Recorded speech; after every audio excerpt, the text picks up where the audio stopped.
Yes. Really? Yeah, you fill up all the teams. Yeah. I think that was back in the days where my mom didn't want to pay 40 cents a gallon. Right? Keeping an eye out for something underneath 40 cents. S&H green stamps. I'm not in one. Soccer. I never realized the story.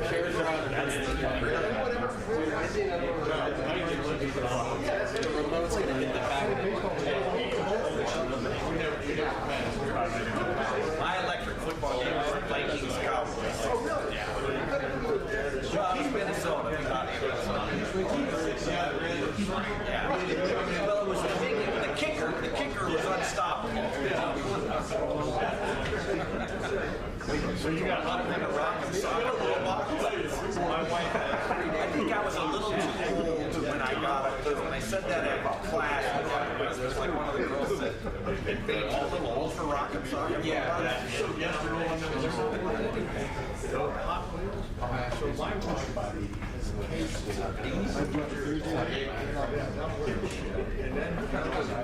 for Pennsylvania. I'm going to load 87. She's got a case.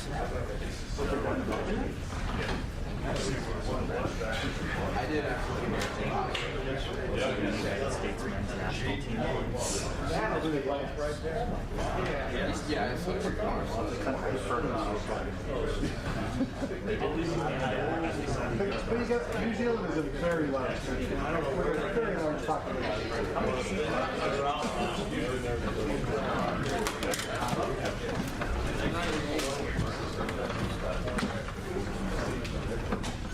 All right, folks, thanks for being here. This off-week improvement week, we're going to open up Dave Biddle, 24/7 Sports.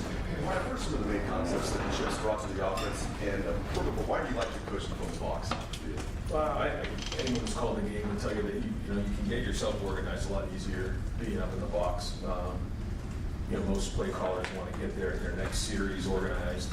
I think now with the added part of it being, having the tablets and being able to watch the last series. If you just think about it logistically and practically, you have a desk there, you can put your call sheet here, you can put the tablet over here, you can write things down on a sheet of paper. You can't do that when you're on the sideline. So, I think he enjoys being up there, being organized, and separates yourself from the sideline, allows you to think clearly. It also gives you a really good vantage point from up there, what's going on, in a series. Great news now is we have these tablets so we can see exactly what happened after the series. But I think overall, just logistically, it's probably easier to call the game from up there. What's been the main concepts that he's committed to? Yeah, I think you can see some things. We ran some speed option the other night. That's something we really haven't done a lot of. You see some different concepts that are out there, and certainly has had an impact on the run game and some of the different things that we've done, but more importantly, things that are coming down the road. I also think just understanding the things that our guys do well and that fit our guys. I mean, that's the experience that you just can't. You can't replace something like that. And he's been around long enough. He knows what it looks like, and making sure that when we attack another team, we know exactly the structure of what they're doing and what their strengths and weaknesses are. Jared Smalley, WCMH, far left. Brian, two things, but they're related to each other. 5 week means players now in the modern college football era have opportunities. Name, image, and likeness opportunities. Things outside of the football building that maybe give them a little bit more time to do that. But then you all, from the football side, have your own organizational structure with NIL. And so I'm wondering, in a week like this, how do you try to make sure kids can take advantage of those opportunities? And how does it work on your side to help them manage their time and understand keeping the important things important? Yeah, for this week, we're calling it an improvement week because we need to continue to improve. Everybody else in the country is playing this week, for the most part. So we have to as well. We got to get each other better. And so each player is going to be given things that they need to improve on from their position coach. We're going to work hard to go out there and practice and work on our fundamentals, but also look at things that we may need to project out that we may need in both sides of the ball, all three phases. So, I mean, that's the number one thing this week is that we got to stay in rhythm. We got to have a good week of practice and, think of it like a game week. So when it comes to off the field stuff, I mean, it comes down to time management. And, these guys understand what the main thing is right now. During the off season, there's certainly great opportunities, but, unless it's something that's really pressing, these guys, they need to take care of their academics first and then football. And then the other stuff, will come down the road. And so, the better these guys play, the more opportunity they're going to have. And they understand that. And they've been great. So we don't see a lot of conflicts, but, it all comes down to time management. But I think some of the folks that we dealt with and that our players are dealing with understand too that once the season starts, those asks have to be far and few between. And the time for that more often is during the off season. Not that there aren't situations that come up, but I think most people are respectful of that. Dave Holmes, WSYX. Yeah, Ryan, I mean, I know Mac by might not be ideal from your mind. So I'm curious, if you could just structure your own schedule with this new long season, 2 buys, it's a different time of year, how would you want to structure a season? Every year is different. The way that the schedule played out this season, it's a lot different than the last couple when, we knew we had a Power 5 non-conference opponent on the schedule early in the season. So it has allowed us a little bit of an opportunity with some of the newer guys to get them going and let them get their feet underneath them. As we grow, we know that we got a long way to go on this thing, and so it's just been a little bit different that way for 2 reasons. One, just a few more new faces, but also, the fact that we didn't have that Power 5 non-conference early in the season. So not that it necessarily changed your approach all that much, but having a bye in week 2 and allows you to kind of reassess things, come up for air, figure out where you need to improve, and kind of go from there. But it seems like there's a build up to the season as we're moving forward. So it's not like you just kind of walk into the season though, and that's not the way this game's played. I mean, you gotta. And people say it's a marathon. I've said it before. It's not. It's 12 straight sprints as hard as you possibly can go. And I do felt like, coming out of the game, watching the film, that we played hard on Saturday night. I think guys play with emotion, guys play with passion, and that's a good start. That's a good sign. We're nowhere where we need to be.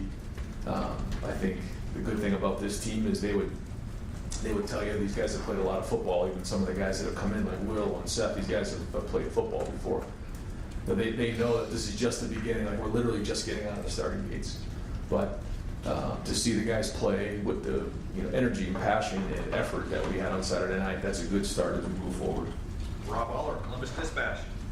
Ryan, a lot of changes in college football. We've talked a lot about it. Is program culture more important than ever with the transfer portal and then NIL, keeping guys here? They have to really buy in, not just to winning, but to the whole thing you're presenting. I think if you want to have stability over an extended period of time, yes. Yeah, I think it's very, very important. Now probably more than ever. Yeah.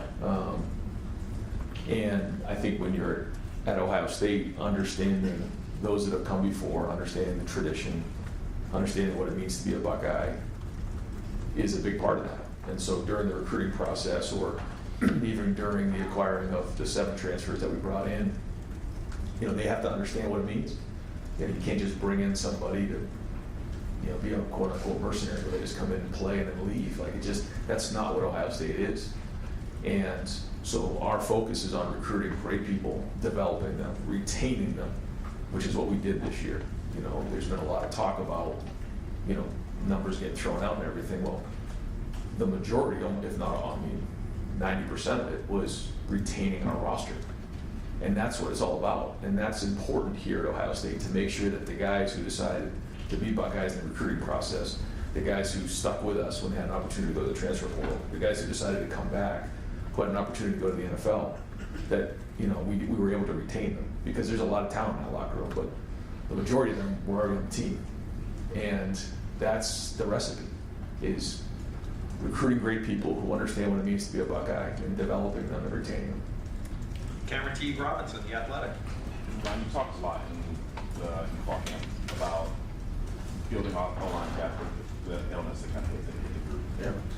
What have you seen from that group in terms of the depth showing it on the field, and then how much improvement you feel like you saw from Akron to Western Michigan last week? Hard to tell. I mean, I think it was cleaner.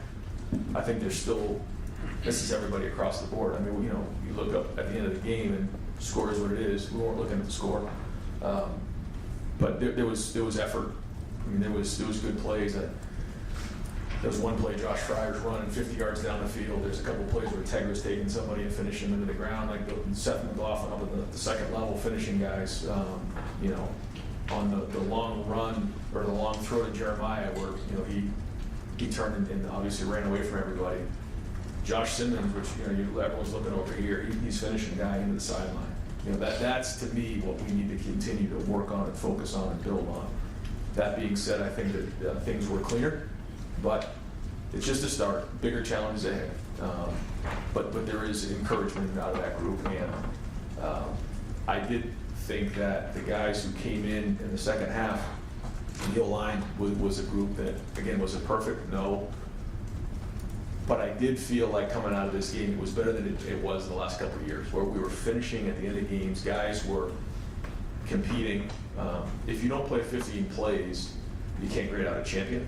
But if you grade out over 80% and play less than 15 plays, we call it honorable mention. I mean, there was a long list of honorable mention players coming out of this game, and a few of them on the O-line. Deep right, Jeremy Birmingham, Kings of the North on the podcast. Ryan, the improvement week thing, where did it come from, number one? But number two, how did the team respond to that idea of being challenged this week, as opposed to in the past maybe an off week would be a take a deep breath week? How have you seen you guys respond to that? And where did the idea for this come from? Well, when you look at it, you don't usually have 2 bye weeks. I think maybe there's been a year where we did have 2 bye weeks. And especially this early in the season, it's just, these guys are hungry. You know, they don't want to rest right now. They feel like they got momentum coming out of this game. Now, at the same time, you know, we're not going to practice on Saturday or Friday, so they do get an opportunity to catch their breath. But we are going to work Tuesday, Wednesday, Thursday, because they understand how important this is, how early it is in the season, and they don't want to lose their edge either. They know they have to get better. So when you have a group of veteran guys who understand that, you know, we're only 2 games in, we got a long way to go, they get that, they embrace it, and so we'll get, you know, the guys who are the 1s and 2s and the older guys some reps, but they know how important it is when Denzel Burke gets, you know, taken out of the game, that, you know, Jermaine's got to step up into the game. You know, that's just one example. Austin Saraville had to play the first couple games because Donovan was out, or Arvell Reese, you know, got thrust into duty. So, you know, I think you saw guys at the end of the game like Aaron Scott got his hands on some balls. You saw the running back run well. You saw Jalen McClain make a tackle for a TFL. So we need to continue to work to get better. We got a long way to go, but that includes the older guys too. I mean, you know, these guys want to get better and continue to work on it, and so the position coaches will let them know what they feel like they need to focus on this week, and then we go from there. Speaking of Denzel, did you get any clarity on what they were calling that targeting penalty for? I did, and I think that there was,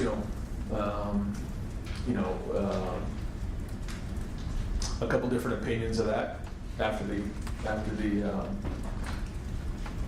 game, and I guess that's all I can really say. But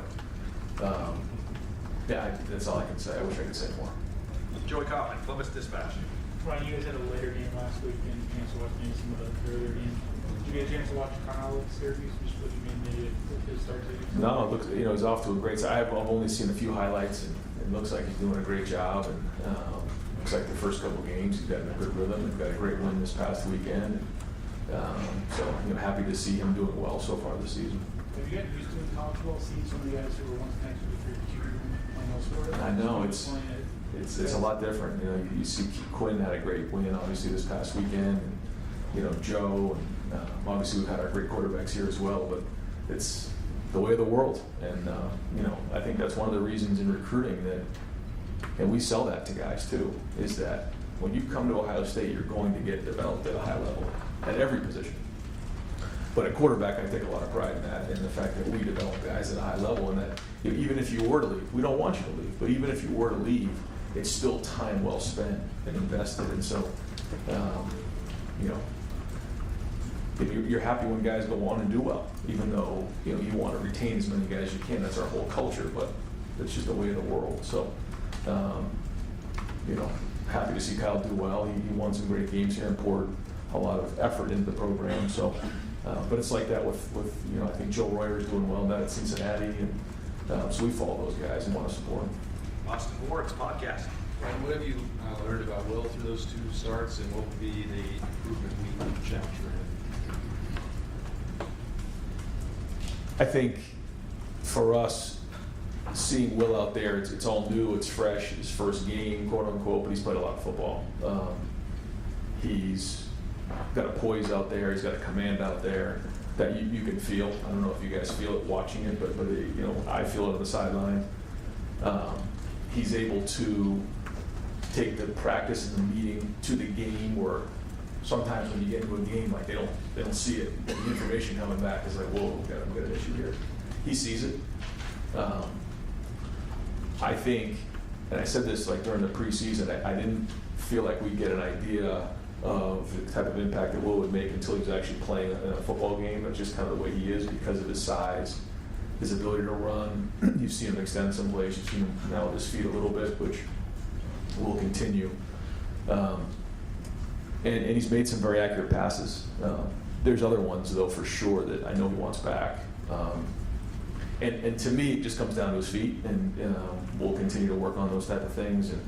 But it's like anything else, the more comfortable you are, the more reps you're getting. Even the plays that we're running in practice that we're maybe not running in a game because we didn't get to them, those are all, the more he does them, the more comfortable he's going to do. The timing, you're learning. When you do them for the first time, after you do them for a while, you're remembering. And he's done a pretty good job of only taking a play where you only repped it a few times and putting it on the field. And we're going to need to continue to do that. But I think as time goes on, you'll start to see that ball come out of his hand, with even more and more rhythm and more pace. Dan Hope, the Warriors. Ryan, we saw Jason Ballard going to make a mistake fielding the kickoff. Are you guys comfortable with him continuing to be that kickoff returner, or are you guys still betting over options? We think that Jaden Ballard had a really good offseason. He was recognized as a gold individual during the offseason, which is significant in our program. So we've given him the opportunity to return kicks and a couple punts here. But the number one thing is taking care of the football. So that has to happen. And we believe in who Jaden is, but at the end of the day, we got to take care of the football. So we are going to evaluate it during this week and make sure that we're doing the right thing. Spencer Holbrook, Letterman Row. Ryan, with all the attention on Quinchon and Will and Caleb as transfer additions, how much has that meant to getting this offensive line corrected from last year? Yeah, he's been a pro. Same thing, calms everything down inside. Even Coach Fry or myself are barking at him, like we will. He just has a calming presence that we'll get this straightened out. And that's a good feeling. It's what you want to hear as a coach. I mean, when you're going at somebody and they look at you in the eye like, we'll get this thing straightened out. They do. Like that's when you know you got somebody who's a leader, who's got poise, and can kind of pull everybody together. I do think it's been great to get Austin in there, to get Tegra in there. But now having Donovan coming back, it is going to even make it more solidified in there, just so that when something changes during the game, we can make quick adjustments. I do think having that tablet on the sideline is very helpful. I mean, because when you can identify what has happened on the last play, not just coming from the booth, but showing them, especially a young player. Like there was a play in particular where one of the guys missed a block, and I'm like, I haven't seen that one time in all preseason. Like just let it go. Don't start stressing or having anxiety over it. Just go block the 3 technique. I mean, you're blocking Tyler Williams every day in practice. I watch it on film. Where maybe in another scenario, you're more frustrated from the sideline because you're not sure exactly how that just shook out. Like we just didn't use good technique. And he was a little tentative there. And then as time went on, like the game went on, got his feet underneath him and just started like rolling guys out of there. Like I think it's really helped our coaching in terms of being accurate in what we're saying during a game. But getting back to your point about Seth, he gives us great information, and he can help us with that in terms of seeing what's happening in the game, why something maybe broke down, what happened with the communication, which allows us to address things faster, which allows us to get in a rhythm quicker, if that all makes sense. Stephen Means, Cleveland.com. You mentioned, Doctor, week one, just Chip Kelly's patience with sticking with the run game, even when it wasn't necessarily working. You also kind of admitted that maybe you would have gotten frustrated in those moments. I asked that to say, now that you're not, I know I'm asking call and play question for a while, I feel like, do you feel like you're more demonstrative on the field now, that you're not necessarily in your play sheet, you don't have to necessarily worry about that play-by-play, so it frees you up a little bit in how you're reacting to things out there, because you know that's Chip and Jim's job upstairs to maybe be a little bit more poised in those moments. So I think when you're calling plays, it's first off, it's hard to be anything other than calm, because you have to get your thoughts together, you have to get your next series of plays ready, your next third down call. You have to communicate while the defense is out there on what just happened and make those corrections. I mean, there's a lot going on during that time. And then when the offense is out there, you're calling the plays, you're getting the personnel grouping in there. So there's a lot going on right there. So to get too much involved with everything else, it's not that easy. When you're not doing that, now I can just be myself and just chase everybody around. And to me, that's been, I've enjoyed doing that. I've enjoyed being with the defense and being with the special teams and barking at everybody, and but that's typically how I am in practice. It's just when you're in a game, it's a little more difficult to do that. So I have enjoyed that part of it so far, and so we'll just keep growing from it. But it does allow me the opportunity to have my eyes up and involved with everybody and take part in all the emotion. Does it allow you to maybe fight for things a little bit more? Like there was, I think, Brandon is his catch. Like it seemed like you were fighting for whatever you were fighting for down there for a good 2 or 3 plays after it happened. Well, when you have the calls, you got to call the next play, and you can't get into it. But I mean, I'm gonna fight for everything we have, and fight for every possible inch. It doesn't matter what the score is. That's my job as the coach, because these players are counting on me to do that. And but not having to call the plays has certainly allowed me more of that opportunity to be more involved in the game management, seeing the clock, communication in all 3 phases, encouraging the players, and everything else. Pat Murphy, 24/7 Sports. Ryan, you talked a lot in the offseason about playing depth, and obviously you guys have been able to do that these first 2 games. But down the road, those opportunities, I assume, will decrease. How do you still work in those guys? I know it won't be as much, but how do you continue to make that a focus in games that maybe the opportunities aren't as obvious? Yeah, I think we had over 80 guys playing this game. Yeah, so good for team morale, good for evaluation at each depth, or in the depth at each position. I think each position is different. Like I know Larry's going to roll multiple guys at defensive end. He wants to roll guys at defensive tackle. And if guys like K-Mac and Hero, continue to build and grow and those type of things, then they will. But I think at each position, it's based on how those guys do, and if the position coach feels like he's playing at starter level. If they're playing at starter level, I've said this before, they deserve to roll and they deserve to play. I mean, just because Donovan's coming back doesn't mean Austin Saraville doesn't deserve to play. He does. So we've got to get him into the mix and figure out what that balance looks like. So, same thing at quarterback. Like, at some point, we're going to have to get these guys in there playing meaningful snaps in a meaningful game.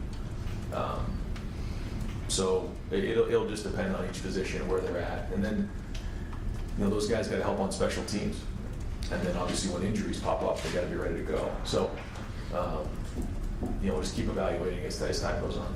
Tony Kerben, Buckeye Huddle. Ryan, last week you talked about playoff metrics. Do you have anybody doing anything right now looking at cursory playoff opponents, doing any scouting of teams, and then do you have anybody doing the same thing in terms of the transfer portal? Like how do you prepare for that right now? Yeah, so we have in our recruiting department, Billy Homer is tasked with the portal, so he'll be evaluating all the college players across the country. It's a big job, and I think that is significant that the way that our structure of our entire staff is always going to be looked at to make sure that we're staying up with the times, and that's something we did a couple years ago to make sure that we were ahead that way, which is good too because it gives us some feedback on the teams that we're playing, because not only is he looking at our opponents and the personnel there, but he's also looking at it for down the road and possible guys that may go into the portal. So to answer your question, yeah, we're looking at our future opponents because we're evaluating anyways. It's almost like in the NFL, you have the college scouting department, then you have the pro football or the scouting department where they're looking at all the free agents and guys in the league. It's the same thing here. We have the guys that evaluate high school, but then also the guys that are playing in college. So we'll evaluate all those guys and get personnel information as time goes on. What kind of feedback do you even want feedback right now on any of that? It's still a little bit early, but and we have friends too, who are out there to see some different teams, and we just want to get an idea of what's out there. So yeah, I'm constantly asking, what's going on, what's out there, because as we look ahead, we got to know what we're up against, and not that we're focused on any of that stuff, but it is good to know and just get an idea of what's going on across the country. Bill Landis, Kings of the North, the podcast. Ryan, you guys in the past have talked about how good CJ Hicks can be when he's blitzing, or you kind of just cut him loose and get after the quarterback. I did notice this week that Cody, Sonny, and Armel all seem to play more than him, linebacker with the first team defense. Are there any conversations about making CJ perhaps more of a line of scrimmage player as you try to find how he fits into a crowded linebacker picture in ways for him to hold the defense? Yeah, we have. But we need CJ right now to play linebacker, and I think that there's certain things that you mentioned that right now he's doing better than others. We need to find a consistency there that we believe that he can do at linebacker. And although we have a few guys already, he needs to be part of that group, because if you're playing with 3 linebackers in a game, all it takes is one injury and you're right in the middle of it. And we know this is a long season, so he has to improve. He's got to continue to grow. We've seen him do it. We know that he can do it. It's just the consistency part of it. And so we believe in CJ in a big way. And so I know James and everybody in that room is trying to get him there, because we want and need him to play linebacker. Don Sperry, WBNS. Coach, your defense limited to 99 yards, no points. What impressed you the most with your defense through 2 games, and what needs to get better? I guess it's hard to say what needs to get better other than just everything, because we know we're where we need to be. But to me, it's the energy. It's the guys flying around. It's knocking back the line of scrimmage. It's guys in the back end running to the ball, playing with violence, playing with great emotion.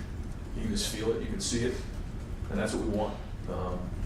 There was a couple third down conversion, but that was about it. I mean, they pretty much dominated like we thought they could. And when you get off the field on third down against teams that are going to try to shorten the game on you, that makes all the difference in the world, and certainly just takes a lot of stress off the offense. Now, it certainly helps when the offense is scoring touchdowns like they are, but some of those third down stops were huge. In the first game, certainly the defensive scores were big. And it's been good to get a lot of guys reps, but all these guys, well, maybe not all, but the guys who have played a lot of football know that this is just the beginning. We got a long way to go. We've got a lot of big challenges coming down the road. Bill Rubino at Columbus Dispatch. Yeah, granted, the opponents you played have not been great, but you got scored on 186. I don't think the other team's gotten in the red zone or something like that. But a coach is designed to build some more offense. What's keeping you up at night, or what's the thing that's foremost in your mind about, okay, I got to be smart about this? Well, and that's why you start from the beginning as a coach, and you just say it's not about the opponent, it's about us, it's about our standard. Well, what is the standard? Create a champion, be the hardest playing team in the country. So we know what the standard is, and that's what we have to focus on, is the process, not the result. And when I say, once we got going in that game, I didn't even know what the score was. It was, and I feel like the whole team was that way. And we just kept playing and looked up at the end, and that was the score. And I thought guys were competing in the second half, and so that was good. But it goes back to our practice. And if we can practice the way that we did on Tuesday and Wednesday, even Thursday, then we can be hard to beat. But we have to continue to do that. We have to keep bringing it every single day, and it's that competitive stamina that I've talked about before. So it's just the beginning. And I know everybody's excited about how we played the last couple games, but it's just like anything else. Whether it's criticism or it's praise, it's all noise. And so we can't get caught up in any of that stuff. But we got to get back to work and have a great week of practice this week and keep moving forward. That's one follow-up on the tablet. What view are you getting? Are you getting the 22 view, or are you getting the TV view? What are you able to see? Is it instantaneous, I assume? Yeah, we get it after every drive in all 3 phases. So, you get done with an offensive drive, you go over, it's uploaded onto the tablet, and you get to see the sideline, you get to see the end zone, and then you do see the TV copy as well. So it's 3 different views that you're able to see for each of those plays. And then same thing will happen on special teams. Once a kick happens, you're able to go over, watch the kick, and those 3 views. Apologize to those who I can't get to today. We're going to wrap it up with Tim May, Letterman Row. Thank you, Jerry. Just a quick point first. So what's the coaching point with Denzel Burke after that play? He got hit in the side of the helmet. You understand what I'm saying? I do. So what is the coaching point there that you make with Denzel? Yeah, I didn't really give him much of a coaching point there. I thought he was giving great effort. I told him in the moment, I gave him a hug and told him there's not much we can do about it right now. And then I'll try to make sure I go to bat for you the best I can. And that's what I did. So you went to bat. Number 2, Ty Hamilton. And that's kind of like his brother, just matured as he went along. Right. Put him in perspective in terms of what he has brought, where you saw him really step up maybe last year, and what he brings to that defense. Well, first off, Ty has been reliable, durable, somebody that we can count on for a few years now. Yeah. And he's put time and he's put effort and he's put work into this program. And he was the player of the game on defense this week. You just can't say enough about somebody like this. He's not somebody that garners a whole bunch of attention or makes it about him. He's the ultimate team player. He doesn't say a whole lot, but he goes to work every day, and you can just count on him to be there. And those are the people that a great team needs. A foundation of people who are unselfish, hardworking, understand what it means to be a Buckeye, and now he's become a very, very good player. And, if he can continue to play and take off from where he was on Saturday night, then you're looking at a conference player for sure. And what does this start to do for Jeremiah Smith? I mean, are you reminding him things are going to get tougher? I mean, how are you approaching it with him in the stepping stone fashion that this season seems to be lined up to be? He's disciplined. This is not somebody who, I think, needs to be told that, hey, reel it in. I mean, he stays very focused. If we recognize anything other, then we'll address it. But he wants to be great. He knows what he wants to get done. I think he would tell you that this is just a start as well. I think he's always envisioned himself in this role and having an impact like this right from the jump. We talked about that during the recruiting process.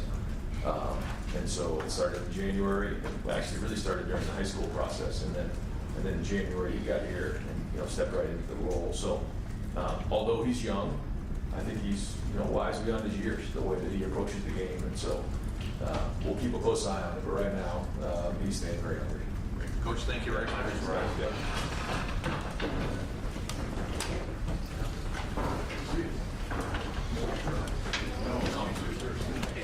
I saw Coach Knowles right outside. He'll be here momentarily.